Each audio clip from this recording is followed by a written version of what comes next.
Major students की बात कर रहा था, तो मेजर स्टूडेंट में चूंकि स्टूडेंट का बीमा जहां भी होगा वहां मैचिंग इंश्योरेंस की बात आती है, जहां हाउस वाइफ का बीमा होगा वहां मैचिंग इंश्योरेंस की बात आती है। तो उसका ध्यान हमें रखना है कि अगर अगर हम मेजर स्टूडेंट का बीमा कर रहे हैं तो 25 लाख तक तो कोई दिक्कत नहीं है करने में, चाहे पेरेंट्स का इंश्योरेंस है या नहीं है। यदि 25 लाख से ऊपर का बीमा करना है तो मैचिंग इंश्योरेंस हमें देखना पड़ता है। लेकिन इसमें स्पेशल प्रोविजन है कि 2 करोड़ रुपए तक यदि मैचिंग इंश्योरेंस नहीं है तो मार्केटिंग मैनेजर या एसडीएम रिकमेंडेशन अगर प्लान पॉलिसी को करता है तो बीमा दिया जा सकता है। तो बहुत दिक्कत वाली बात नहीं है कि मैचिंग इंश्योरेंस अगर नहीं है तो बीमा नहीं मिलेगा। ये सिर्फ उसको क्या है कि पेरेंट्स को एक विजिट करनी पड़ेगी और एमएम से एक एमएचआर बनाने के लिए। तो बाकी जितना 2 करोड़ तक का बीमा दिया जा सकता है, कोई दिक्कत वाली बात नहीं इसमें। इसके बाद है माइनर लाइफ्स का। जैसे मेजर का अभी तक क्या हुआ, अभी तक जो मेडिकल की चर्चा हो रही थी वो कहां तक किसकी हो रही थी, मेजर लाइफ्स की। जो मेजर है उनके लिए क्या लिमिट है, लेकिन जो माइनर है 0 साल से लेके 17 साल के बीच में है उनके लिए अलग चार्ट है, आपके सामने दिख रहा होगा। क्योंकि 2 प्लान हमारे पास ऐसे हैं जिनका जो है 2 प्लान ऐसे हैं हमारे पास, 932 number 934 number, children money back policy और जीवन तरुण पॉलिसी, जो बच्चे की लाइफ पे होता है, जिसमें चाइल्ड का खुद का इंश्योरेंस होता है और उसका खुद का रिस्क कवर होता है। ये 2 मेन प्लान है जो पीडब्ल्यूबी के साथ दिए जाते हैं। इसके अलावा अदर प्लान भी अब जो माइनर में प्लान मिलते हैं, चाहे 914 हो, चाहे चाहे वो मनी बैक हो, चाहे वो जीवन लाभ हो, ये सब प्लान भी 8 साल से स्टार्ट हो जाते हैं। तो उन प्लान में भी पीडब्ल्यूबी वगैरह स्टार्ट हो गया है। तो जहां पे बच्चे को बीमा देना है वहां पे 2 अंडरराइटिंग होती है। एक तो उस बच्चे की अंडरराइटिंग होती है जिसका बीमा हो रहा है, उसको कितना में बीमा नॉन मेडिकल में मिलेगा और मेडिकल में मिलेगा तो क्या लगेगा। इसी तरह से दूसरा जो पहलू है कि जो प्रपोजर है यदि वो पीडब्ल्यूबी ले रहा है, प्रीमियम वेवर बेनिफिट ले रहा है, तो उस केस में एक फॉर्म 300 नंबर का उसका भी लगता है और उसकी अपनी खुद की एसओसी अलग से काउंट होती है और वो उसका अलग से अंडरराइटिंग। तो उसकी खुद की अंडरराइटिंग मेजर के हिसाब से होगी और जो बच्चे की अंडरराइटिंग है वो इस चार्ट के हिसाब से होगी। तो यहाँ पे अगर आपको दिख रहा है प्रॉपर तो देखो 15 लाख तक यहाँ पे अप टू 4 साल, अप टू 5 से 9 साल और 10 से 17 साल, 3 तरह के चार्ट बने हुए हैं। No medical, no medical, no medical. 15 lakh तक तो आंख मूंद लो, किसी का कोई मेडिकल नहीं लगना, चाहे माइनर कोई भी हो, कोई मेडिकल नहीं लगना। 15 लाख एसओसी तक। इसके बाद आ जाओ 15 लाख से लेकर 40 लाख तक की कैटेगरी में। 15 से 40 लाख तक की कैटेगरी में यदि एज 9 साल तक है तो 40 लाख तक भी कोई मेडिकल नहीं लगना, नो मेडिकल। सिर्फ क्या लगना है, इम्यूनाइजेशन रिकॉर्ड लगना है साथ में, और यह हाइट वेट लगना है 5 साल से ऊपर है। अगर 5 साल से ऊपर है और वो स्कूल गोइंग है तो स्कूल गोइंग का उसका प्रूफ चाहिए, आईडी कार्ड या उसका कोई भी प्रोग्रेस रिपोर्ट वगैरह। ये 2 चीजें उसके साथ एडिशन होती हैं। इसके अलावा अगर एज 10 से 17 साल की है तो जुवेनाइल एफएमआर स्टार्ट हो जाती है। तो बच्चों की देखना दूसरी जगह लिखा हुआ है एफएमआर, अगर माइनर है तो वहां पे लिखा हुआ है जुवेनाइल एफएमआर। तो यहाँ पे इसका एफएमआर जुवेनाइल एफएमआर अलग होता है, उसमें क्वेश्चंस अलग होते हैं क्योंकि बच्चे का टीकाकरण हुआ है कि नहीं हुआ है, इस तरह के क्वेश्चन अलग होते हैं। बड़ों के केस में सब क्वेश्चन नहीं होते हैं। और यहाँ पे आप देख रहे होंगे कि यदि 40 लाख का बीमा लेना है, 15 से 40 के बीच में चार्ट है और 0 से 4 साल के बीच में है, तो इम्यूनाइजेशन रिकॉर्ड की बात हो रही है कि नो मेडिकल तो नहीं लगेगा लेकिन टीकाकरण का जो रिकॉर्ड है वो आपको देना पड़ेगा। 40 लाख के ऊपर सभी जगह जुवेनाइल एफएमआर है, मतलब बच्चे का बीमा 40 लाख से जब ऊपर होगा तब फिर एफएमआर, उसका एफएमआर कंपलसरी है। अदरवाइज 9 साल तक 40 लाख और 17 साल तक जो है 15 लाख तक कोई मेडिकल नहीं है। मैं ज्यादा इस पर चर्चा नहीं करूंगा, क्या क्या टेस्ट है आगे नीचे लिखे हुए हैं, इसको चार्ट से हम देखना चाहें तो देख सकते हैं। वैलिडिटी ऑफ रिपोर्ट्स है standard life, non standard life. Standard life है तो 1 साल तक रिपोर्ट्स वैलिड होती हैं और अगर नॉन स्टैंडर्ड लाइफ है तो 6 महीने की रिपोर्ट्स वैलिड होती हैं। इसमें लिखा हुआ है, अगर चार्ट से देखोगे कि DGH declaration of good health standard life 3 महीना और सब स्टैंडर्ड लाइफ जो है वो 3 महीना उसका भी वैलिड होता है। इसी तरह से लिखा हुआ है एफएमआर एंड स्पेशल रिपोर्ट्स 12 महीने वैलिड होती हैं पूरे के पूरे 1 साल तक। और सब स्टैंडर्ड लाइफ है यदि हेल्थ उसका कम सही है तो उसका 6 महीने वैलिड होता है, खाली आधा हो जाता है। इसी तरह से प्रपोजल फॉर्म जो होता है, किसी बंदे का प्रपोजल फॉर्म जो आज भरा गया वो 6 महीने तक वैलिड होता है। 6 महीने के बाद उससे फ्रेश प्रपोजल फॉर्म मांगा जाएगा। और एचआईवी टेस्ट यहाँ पे इसलिए साथ में एचआईवी टेस्ट लिखा गया, यदि स्पेशल रिपोर्ट्स में एचआईवी टेस्ट हुआ है तो उसकी भी लिमिट 6 महीना है, चाहे वो स्टैंडर्ड लाइफ हो चाहे सब स्टैंडर्ड लाइफ हो। तो केवल कहते हैं लोग पुरानी रिपोर्टें हुई पड़ी हैं उसी पे बीमा कर दो, अभी 1 साल नहीं हुआ है, तो वहां पे देखना है कि HIV टेस्ट जो हुआ था, जो टेस्ट हुआ था वो उसका 6 महीने हुआ कि नहीं हुआ। 6 महीने तक तो सारे वैलिड है, किसी तरह से कोई प्रॉब्लम नहीं है। एक और बात इसमें जो देखने वाली बात है कि जो एडिशनल प्रपोजल होता है, एडिशनल प्रपोजल, पहले हमने किसी का बीमा किया 20 लाख, 50 लाख, 30 लाख, 40 लाख, 1 करोड़, जितने मर्जी का बीमा किया हो, यदि SOC जो फ्रेश SOC नया बीमा जो और अप्लाई कर रहे हो पुराने मेडिकल के आधार पे, यदि वो 25 लाख का है तक है तो FMR कराने की जरूरत नहीं है, वो FMR पुरानी वाली ही वैलिड है। लेकिन यदि आपका बीमा जो है 25 लाख से ज्यादा का है तो फ्रेश FMR होगी, उसमें FMR। जीवन आरोग्य का चार्ट है मेडिकल का, मैं उस पर आज चर्चा नहीं कर रहा, देखना चाहे तो देख ले, क्योंकि पिछले जब जीवन आरोग्य हमने पढ़ाई थी तो उस समय जीवन आरोग्य के बारे में मेडिकल नॉन मेडिकल और उसका चार्ट यहाँ पे लगा हुआ है कि मेडिकल नॉन मेडिकल में कहाँ तक होगा।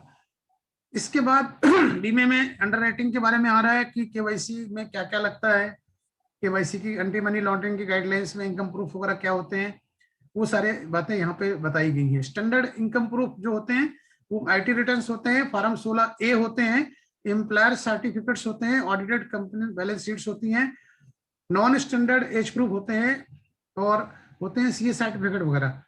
एक और जो नई चीज ऐड हुई है अभी वो है 26AS, क्योंकि कई केसेस में ऐसा होता है कि भाई फॉर्म 16 नहीं इशू हुआ है, तो उस केस में क्या कहाँ से इनकम प्रूफ लाएं। हमें मान लीजिए फाइनेंशियल ईयर 20-21 का इनकम प्रूफ देना है और 3 क्वार्टर का अपडेटेड है लेकिन अभी चौथा क्वार्टर अपडेट नहीं हुआ, या चौथा अपडेट हो गया है लेकिन फॉर्म 16 इशू नहीं हुआ है, तो ऐसे केस में 26AS भी एज ए इनकम प्रूफ मान लिया जाएगा और 26AS भी इनकम प्रूफ के रूप में दे सकते हैं। नेक्स्ट आपका अंडर राइटिंग, जिसकी मैं बात कर रहा था कि कौन से प्लान में कितना एसओसी ली जाती है। यहाँ पे देखो ना एक्चुअल सम एश्योर्ड लिखा हुआ है, यहाँ पे प्लान वाइज सभी प्लान के नंबर्स लिखे हुए हैं और ये भी लिखा हुआ है कि ये केवल ऑफलाइन में मिलता है, ऑनलाइन में नहीं मिलता, और जो बोथ में है बोथ में लिखा हुआ है। इसके बाद name of the plan, actual sum assured, basic sum assured जितना है उतना ही मेडिकल के लिए काउंट होगा, और जीवन आनंद है तो सवा गुना, किन में सवा गुना है किन में इक्वल है वो यहाँ पे लिखा हुआ है। प्लान विद प्रॉफिट है कि नहीं है, मिनिमम सम एश्योर्ड कितना है, ठीक है, राइडर अलाउड्स है कि नहीं है प्लान में, एज ग्रुप किस प्लान का कितना है, प्रीमियम नॉन सिंगल सिंगल दोनों है, या यहाँ पे और ये प्लान कब से लॉन्च हुआ है, कब से चल रहा है, ये भी इसमें चार्ट में लिखा हुआ है।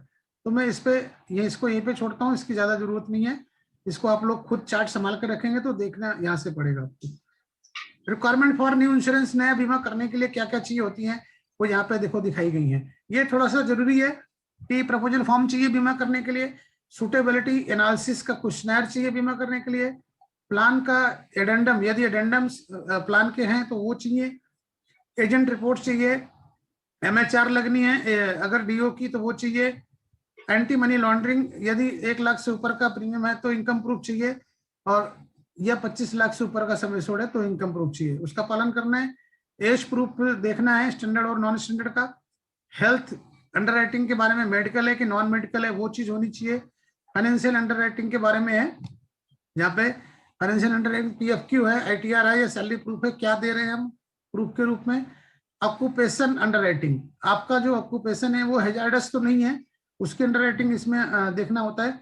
रेजिडेंस, यदि NRI है तो NRI कहाँ पे रहता है, कौन से कैटेगरी में है वो भी यहाँ से देखना होता है, नॉर्मली NRI का इतना यूज नहीं होता। क्वालिफिकेशन के प्रूफ्स, यदि आप किसी को बोल रहे हैं कि प्रोफेशनल है, ये मेरा कस्टमर प्रोफेशनल कैटेगरी में ले लो, तो वहां पे आपका प्रोफेशनल प्रूफ होना चाहिए, जैसे जो भी डिग्री उसके पास है उसका प्रूफ लगाना होता है। और फीमेल लाइफ से यदि हम क्योंकि क्वालिफिकेशन के आधार पर अंडर राइटिंग है, जैसे सपोज करिए किसी को हम हाउस वाइफ कह रहे हैं, तो हाउस वाइफ ग्रेजुएट जो हाउस वाइफ है उसकी लिमिट अलग है, और नॉन ग्रेजुएट हाउस वाइफ उसकी लिमिट अलग है, तो उस केस में आपको ग्रेजुएट का प्रूफ देना पड़ेगा। जहां पे भी क्वालिफिकेशन के आधार पर अंडर राइटिंग होती है वहां पे क्वालिफिकेशन का प्रूफ लगाना होता है। अदर्स में एडेंडम एंड एग्जर्स जो होते हैं उनकी बात की गई है, डॉक्यूमेंट्स की बात है। एक्स्ट्रा प्रीमियम क्लास 1 क्लास 2 कहां पर कैसे होता है ये अभी डीप में जाने की जरूरत नहीं है इसको।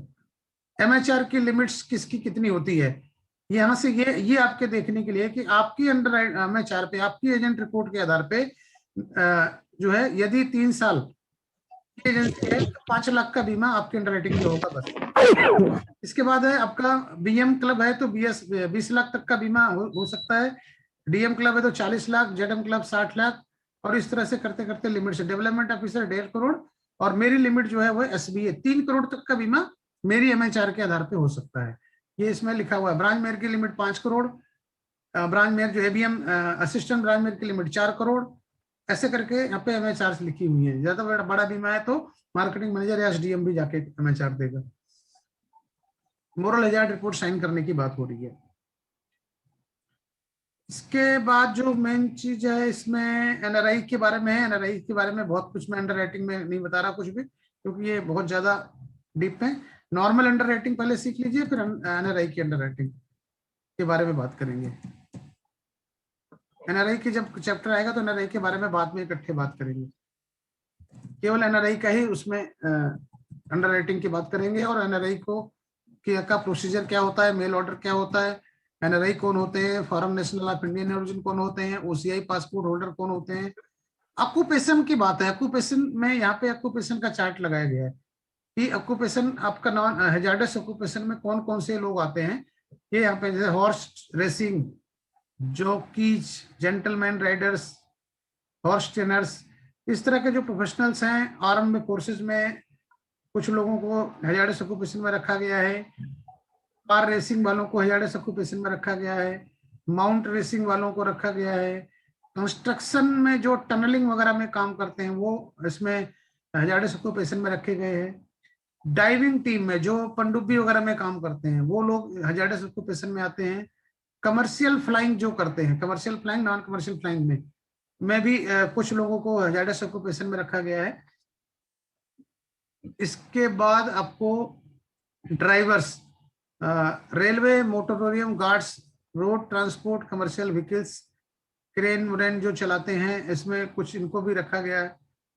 इलेक्ट्रिकल में जो लोग हैं उनको भी कुछ इसमें हैजार्डस ऑक्यूपेशन में आते हैं। फायर सर्विसेज वाले आते हैं, मैन्युफैक्चरर आते हैं, ये मर्चेंट मरीन वाले आते हैं, मोटरसाइकिल स्पोर्ट्स वाले, स्पोर्ट्स का जो करते हैं वो आते हैं। ऑयल एंड नेचुरल गैस में जो डायरेक्ट मैन के ड्रिलिंग असिस्टेंट लिखे हुए हैं कहाँ पे। सीवेज वर्कर्स जो इंस्पेक्टर ऑफ अंडरग्राउंड ड्यूटी जो अंदर जाके करते हैं काम, उनको भी हैजार्डस ऑक्यूपेशन में रखा गया। और पावर बोट्स रेसिंग वगैरह जो करते हैं उनको भी हैजार्डस, ये हैजार्डस ऑक्यूपेशन है, क्योंकि अगर ऑक्यूपेशन हैजार्डस है तो एक्स्ट्रा प्रीमियम चार्ज किया जाता है। इसके बाद एक जो और मेन महत्वपूर्ण चीज है वो यहाँ पर दिखाई गई है। ये अंडर राइटिंग काफी बार लोगों ने बोला कि यार चार्ट दे दो, चार्ट दे दो, चार्ट दे दो। ये फाइनेंशियल एड, किसी को भी कितना इंश्योरेंस दिया जा सकता है मैक्सिमम, तो लास्ट 3 ईयर का एवरेज निकालना है। यदि आप 3 साल की आईटीआर दे रहे हैं, 3 साल का इनकम प्रूफ दे रहे हैं, तीनों को जोड़ लीजिए और उसको 3 से डिवाइड कर दीजिए, एवरेज निकालिए। सबसे पहला काम एवरेज निकालिए। यदि आप 2 साल का ही इनकम प्रूफ दे रहे हैं तो 2 साल की इनकम को जोड़िए, डिवाइड बाई 3 करिए, एवरेज निकलेगी उसकी। यदि आप 1 साल का ही इनकम प्रूफ दे रहे हैं तो उसको डिवाइड बाई 3 करिए, और बाकी के 2 साल का इनकम 0 मान लिया जाएगा, और उसके आधार पर फिर उतना टाइम्स मिलता है। यहाँ पे लिखा गया यदि आपकी इनकम 10 लाख से नीचे है तो आपको 25 गुना 35 साल तक, 36 से 45 में 20 गुना, 46 से 50 में 15 गुना, 51 से 55 में 15 गुना, और 56 एंड एबव में 10 गुना का बीमा मिलता है। लेकिन यदि आपकी इनकम की एवरेज, यदि आपकी इनकम की एवरेज 10 लाख से ज्यादा है तो वहां पे आपका टाइम्स बढ़ गया इंश्योरेंस का, 30 गुना इंश्योरेंस मिलेगा। 36 से 45 में 25 गुना मिलेगा, 46 से 50 में 20 गुना मिलेगा, और 56 एंड एबव में 10 गुना मिलेगा। ये मैक्सिमम लिमिट का चार्ट है जो आपके लिए यहाँ पे बना गया है।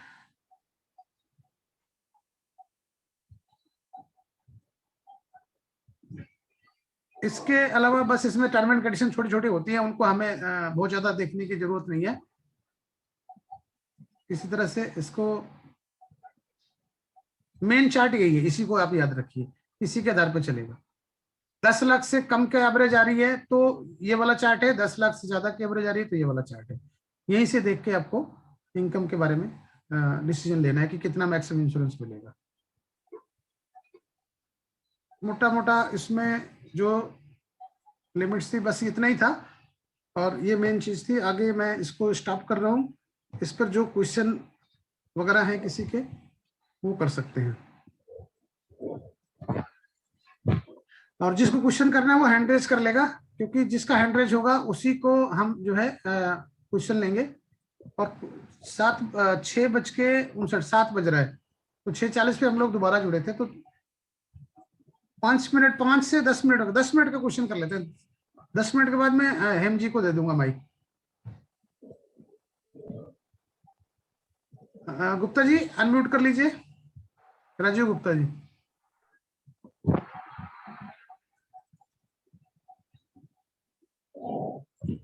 आपने फिर अनम्यूट किया और फिर दोबारा से करिए।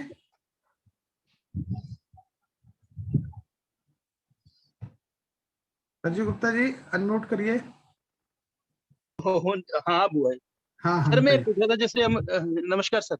नमस्कार नमस्कार।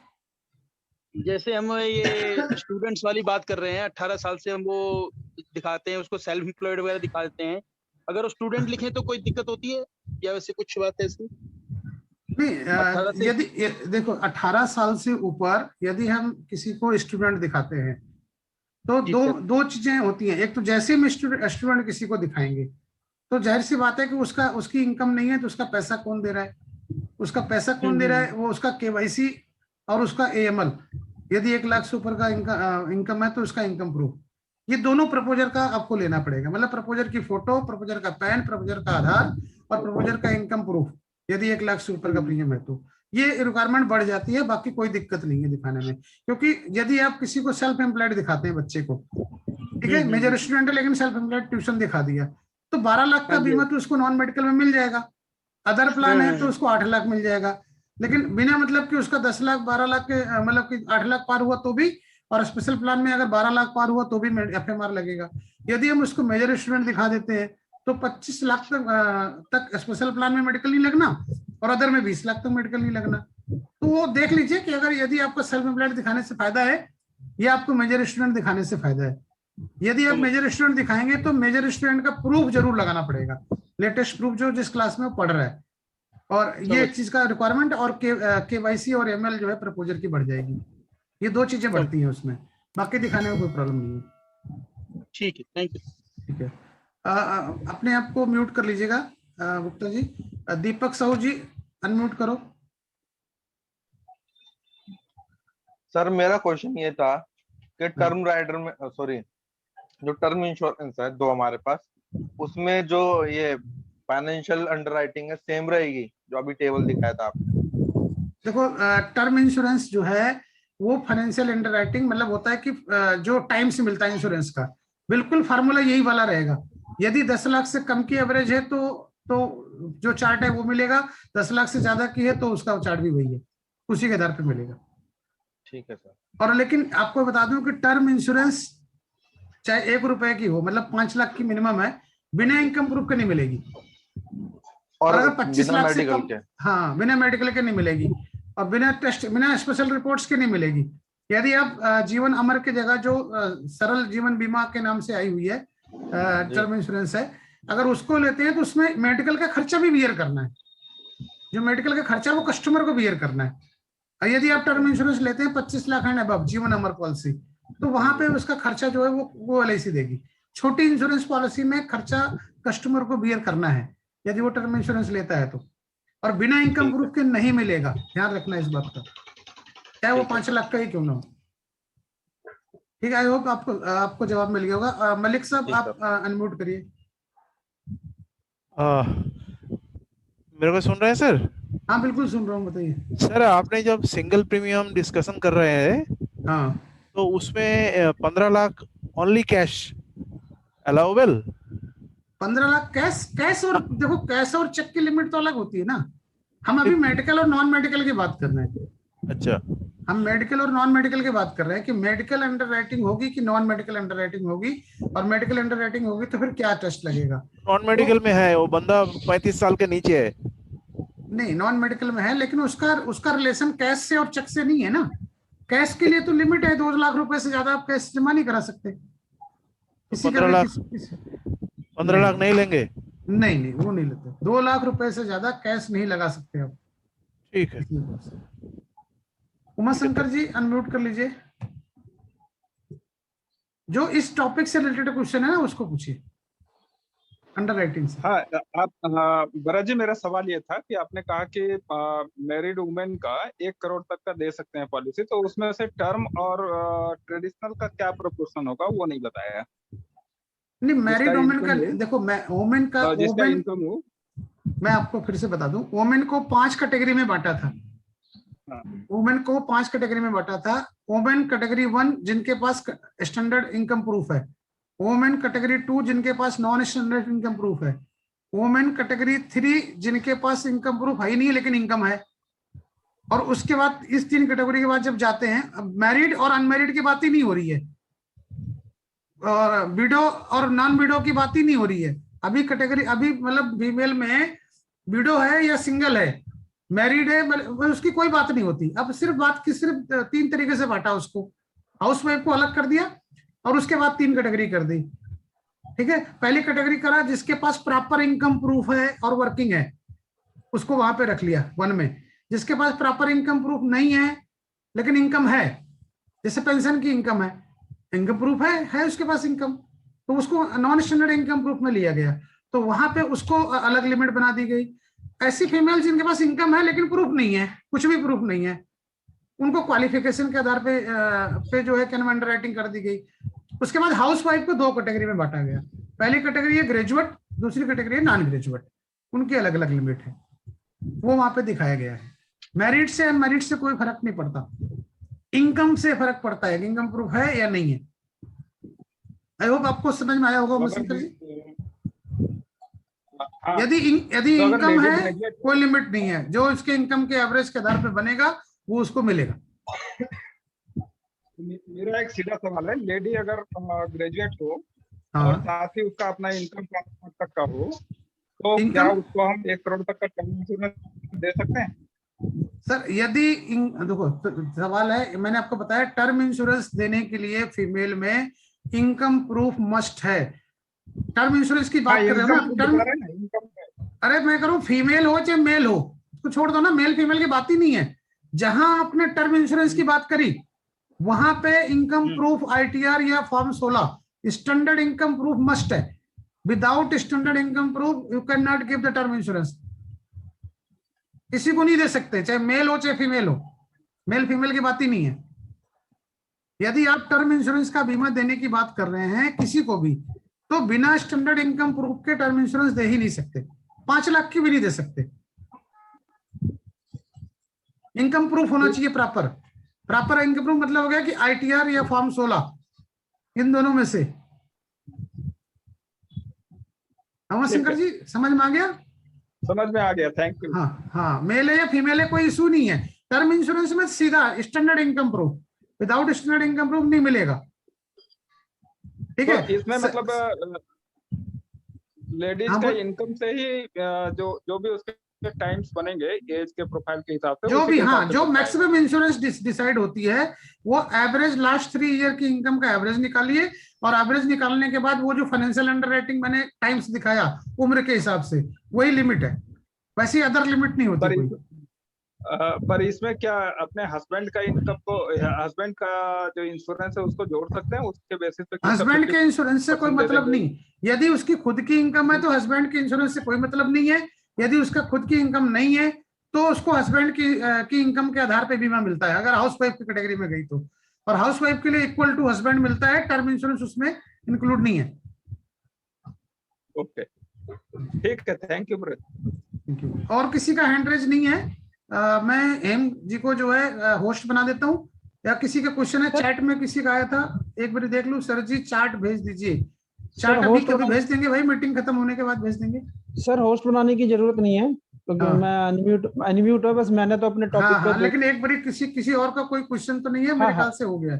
तो मैं अभी हेम जी को जो है ये माइक दे रहा हूँ, जो भी क्वेश्चन जो भी आगे की बातें हेम जी करेंगे। आज का मेरा टॉपिक खत्म है, दोबारा कल एक कंपटीशन खत्म हो रहा है, और भी कई सारे कंपटीशन है। मेरी रिक्वेस्ट ये है कि सभी लोग प्लीज अपने आप को जो है ज्यादा से ज्यादा संख्या में अपने आप को एक्टिव करने की कोशिश करिए। बहुत नॉन एक्टिवेशन है, लोगों से बात नहीं कर रहे। लोग इंश्योरेंस के लिए तैयार है, मैं आपको बताऊं, लोगों की रिक्वायरमेंट बढ़ी हुई है, लोगों को समझ में आया इंश्योरेंस चाहिए, लेकिन अगर आप हाथ पे हाथ रखकर बैठे रहेंगे तो नहीं आने वाला।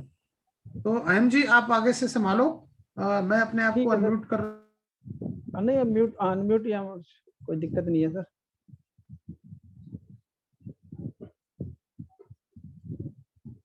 नमस्कार दोस्तों, आप सब मेरे को तो जानते ही हैं, मेरा नाम हेमचंद गुप्ता है।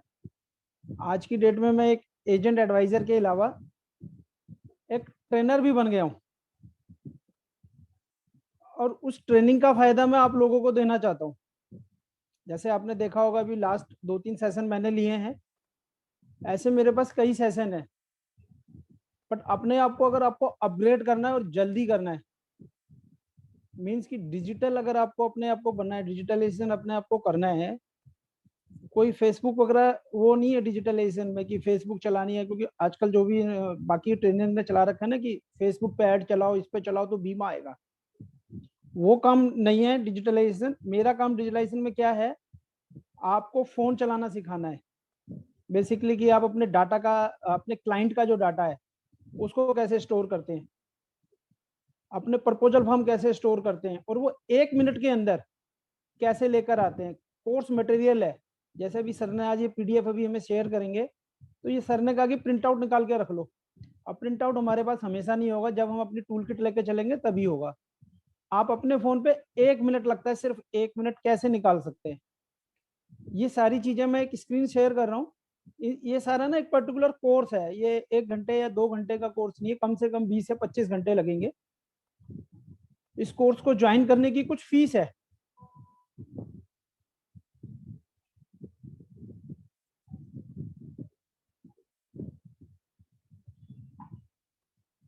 इसकी कोर्स की फीस है, और ये जो कोर्स है ये स्टार्ट होने वाला है नेक्स्ट मंडे से, यानी 28 जून से। ये मैं अभी आपको इसका फीस वगैरह आपको स्क्रीन पे दिख भी रही होगी, मैं ये शेयर भी कर दूंगा टेलीग्राम ग्रुप पे। इस कोर्स में मैं आपको क्या क्या सिखाऊंगा, 0 पॉइंट से लेकर 100, आपको पूरा फोन चलाना आपको आता होगा, इसमें कोई डाउट नहीं है, बट उस फोन का यूज कैसे करना है। मैंने इसमें कुछ क्वेश्चन भी लिखे हैं, ये क्वेश्चन भी उस पर मिल जाएंगे। इनमें से हो सकता है आपको 2-4 क्वेश्चन आते हो, सारे भी आते हो, और ये कुछ क्वेश्चन मैंने आपसे पूछे भी थे जो पीछे ट्रेनिंग दी है बेसिकली। तो जो अपने आप को प्रोफेशनल बनाना चाहता है डिजिटलाइजेशन में, सिर्फ और सिर्फ इस कोर्स को करने के लिए आपके पास एक फोन होना चाहिए। कोई भी ऐप जो भी मैं इसमें सिखाऊंगा यूज करना, वो सारी ऐप फ्री है, टोटली फ्री है, कोई इन्वेस्टमेंट नहीं है, सिर्फ कोर्स फीस की एक इन्वेस्टमेंट है। तो मेरी ये, अगर जिसने भी ये सीखना है, जो भी अपने आप को एज ए प्रोफेशनल करना चाहता है डिजिटलाइजेशन में, तो मेरे इस कोर्स को ज्वाइन करें और अपने आप को डिजिटलाइजेशन में मजबूत करें। टॉपिक मैंने लिखे हुए हैं, इसमें और भी कई सारे टॉपिक हैं। आपको जो भी चीज मैं सिखाऊंगा उसकी रिकॉर्डिंग भी मिलेगी। देखो अभी आपको है ना, जो भी ट्रेनर वगैरह रिकॉर्डिंग देते हैं पेड प्रोग्राम की, वो आपको बीमा बेचना सिखाते हैं, उसकी रिकॉर्डिंग सिर्फ और सिर्फ 24 घंटे के लिए देते हैं। जैसी क्लास खत्म होगी अगले 24 घंटे तक आप ऑनलाइन रिकॉर्डिंग देख सकते हो, उसके बाद नहीं देख सकते। मेरी आपको जो भी कोर्स की रिकॉर्डिंग होगी वो 2 महीने तक के लिए मिलेगी। कोई अगर कोई किसी का कोई सेशन छूट गया या कुछ है तो ये आपको टेलीग्राम पे मिल जाएगा, 1 हफ्ते का टाइम है। जिसको भी ये कोर्स करना है, कोई डाउट है कुछ है, मेरा नंबर है सभी के पास, तो मेरे को कॉल कर सकता है, पर्सनली बात कर सकता है। टाइमिंग मैंने इसमें मेंशन नहीं करी है अपनी। टाइमिंग मेरे पास जैसे जो भी एजेंट लोग आएंगे इसमें, उनके अकॉर्डिंग मैं जो उनको टाइम शूट करेगा वो टाइम पे मैं दूंगा। मॉर्निंग में 7 बजे का, इवनिंग में 7 बजे का, नाइट में 9 बजे का। तो बस मेरी सभी से यह है कि अगर अपने आप को डिजिटलाइजेशन करना है, बीमा बेचने में नहीं कह रहा मैं, जो डाटा है उस डाटा को कैसे रखते हैं। अभी मेरे बहुत, क्योंकि देखो टेलीग्राम ग्रुप बनाया और अभी इसमें कई जने जुड़े नहीं है, आता ही नहीं है यूज करना। डाटा निकालना है, कॉन्टैक्ट निकालने हैं, आपका फोन खो जाए, किसी को कोटेशन देनी है, फोन आएगा, नई सेटिंग करनी है, सिर्फ 1 मिनट लगता है दूसरे फोन पे कोटेशन देने में। वो कैसे होगा वो सब मैं इस ट्रेनिंग में सिखाऊंगा। रिकॉर्डिंग कैसे देखनी है, अभी सर के भी प्रोग्राम की सारी रिकॉर्डिंग टैली उस पर डली हुई है यूट्यूब पे। किसी ने अगर अपनी क्लास छोड़ दी है, जैसे आज भी अभी देखो कई सर ने क्लास 6 बजे की कर दी थी, तो कुछ लोग इस वजह से भी नहीं जुड़ पाए हैं। और सर ने जो आज हमें अंडर राइटिंग के बारे में बतलाया है, आज से पहले इसमें कुछ चीजें ऐसी थी जो बतलाई ही नहीं है। अरे पीडीएफ फाइल हमारे पास है ही नहीं, बट ये पीडीएफ फाइल आज सर दे देंगे और 10 दिन के बाद किसी से पूछेंगे ना तो वो मिलेगी भी नहीं किसी को। उस पीडीएफ फाइल में अगर आपने कुछ चीज ढूंढनी है तो वो कैसे ढूंढनी है वो भी मैं आपको उसमें सिखाऊंगा। सिर्फ और सिर्फ जो भी चीज आपने करनी है उसको ढूंढने में सिर्फ 1 मिनट लगेगा। जब ये कोर्स ज्वाइन कर लेंगे उसके बाद जब कोर्स का एंड होगा तो 1 मिनट लगेगा। अदर एजेंट कहेगा कि मेरे को बतला दो, तो उसको अपने फोन से बतलाने में या वही चीज किसी दूसरे के फोन से बतलाने में ओनली 1 मिनट लगेगा। ठीक है दोस्तों, ये चीज मैं आपके सर के टेलीग्राम ग्रुप पे शेयर कर दूंगा। जिसने भी इस कोर्स को ज्वाइन करना हो वो मेरे से कांटेक्ट कर सकता है। इतना ही कहना चाहूंगा मैं बस। सर का धन्यवाद, सर ने मेरे को ये चीज बोलने के लिए इस प्लेटफॉर्म पे मौका दिया। मेरा इसमें एक्सपीरियंस बहुत है। बीमा तो मैं पिछले 10 सालों से ही बेच रहा हूँ, जब से सर के साथ जुड़ा हूँ। पर मेरा कंप्यूटर लाइन में जो नॉलेज है मेरी वो 27 साल की है। अलग अलग फर्मों में मैंने काम किया है, तो आप लोगों को बहुत बेनिफिट होने जाएगा इसमें अगर ये कोर्स ज्वाइन करेंगे तो। Thank you sir. ये भी एक चीज बता दूं सब लोगों को कि जो हेमचंद जी अभी ये कोर्स करेंगे वो सारे कोर्स केवल स्पेशली अपनी टीम के लिए। हाँ जी बिल्कुल सर। हाँ, जो हमारी अपनी टीम है अभी फिलहाल वो अपनी टीम के लिए करेंगे, किसी और के बाहर के एजेंट्स के लिए अभी वो ट्रेनिंग नहीं दे रहे हैं। तो मैं चाहता हूं कि इनका जो आप लोग बढ़ चढ़ के हिस्सा लो, सीखो। सीखने के क्या नाम है, थोड़ा पैसे देंगे तो कंसंट्रेशन ज्यादा होगा। बस इतना ही कहना चाहूंगा। तो आज की मीटिंग को यहीं पे एंड करते हैं। धन्यवाद आप सभी लोगों को। एक चीज और कहना चाहूंगा, जो भी ये देखो ये मेरा भी स्टार्टअप है, जो भी इसमें मेरे से जुड़ेगा फर्स्ट टाइम पे उसको फैसिलिटियां बहुत सारी मिलेंगी। क्योंकि हो सकता है कि मैं जब सर की टीम को पूरा परफेक्ट कर दूंगा तब मेरे को यहाँ से फिर मैं आगे जाऊंगा तो उनको कुछ चीजें सिखाऊं या कोई चीजें कहेगा कि मेरे को पर्टिकुलर इसमें सीखना है। मैं आज यहाँ पे 0 से लेके और 100 तक सिखा रहा हूँ। मतलब एक एजेंट को अपना जो मैं अभी आज की डेट में पिछले 3 साल का डाटा 1 मिनट में किसी के भी फोन पे निकाल सकता हूँ। वो चीज सिखा रहा हूँ, कोई एजेंट नहीं सिखाएगा। तो मैं अपनी स्पेशलाइज्ड ट्रेनिंग है। मैं तो ये कहूंगा कि लोगों को सीखना चाहिए और ये जरूरी है। और जितना ज्यादा डिजिटली अपने आप को स्ट्रांग करेंगे उतना ज्यादा, क्योंकि मैनुअल काम धीरे धीरे तो बंद ही हो रहा है, तो जरूरत है। अब जिन लोगों को भी लगता है मैं अफोर्ड कर सकता हूँ, मैं सीख सकता हूँ, वो हेमचंद जी से कांटेक्ट करो। और मेरी क्लासेस तो फ्री ऑफ कॉस्ट चल रही है और चलती रहेंगी। मेरी भी चलेंगी सर। आपके उसमें तो जो भी चीज होंगी किसी के भी, बट कुछ चीजें टेक्निकल है ना। मैंने भी 3 क्लासेस दी हैं बट उसमें ना टेक्निकल पॉइंट नहीं है। चलिए हेम जी, आज के सेशन यहाँ पे करते हैं। सभी लोगों को ये स्क्रीन जरा हटा दीजिए 1 सेकंड के लिए। ये स्क्रीन में उमा शंकर जी हैंड रेज था, हटाया नहीं है। और किसी को कोई क्वेश्चन है? हमारे पास 1-2 मिनट है। मलिक साहब ने दोबारा से किया है, अनम्यूट करो सर। सर मेरा एक क्लाइंट है, हाँ। वो बोरखा वाली है। अभी लेटेस्ट रूल क्या है?